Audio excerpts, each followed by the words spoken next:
थोडं. काय लग्नाच्या आधी तुझी गोष्ट बिष्ट अधूर राहिल्या, काय मागणी बिगणी तर काय सांग बाबा, ती पूर्ण करती सांग. काय तुझ्या मनात आहे, काय काम धंदा करीना झालायस, नुसतं ते मोबाईल घेऊन कसा लागलायस. अगं अधुरी गोष्ट राहिली माझी. माझ्या आई मला लहानपणी सांगायची, बेडकाला दगड मारलास का नाही बायको मुख्य मिळत्या म्हणून.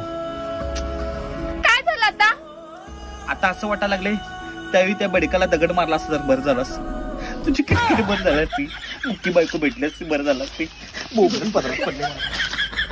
कसा पदरात पडलास बाबा माझ्या, तूच मला न्यायला आलतास की, आणि आता मला सांगतो वे शेण बिन काढाय नको आणि बोलल्यावर बोलून टाकू तर मुक्की बायको पाहिजे होती वे तुला.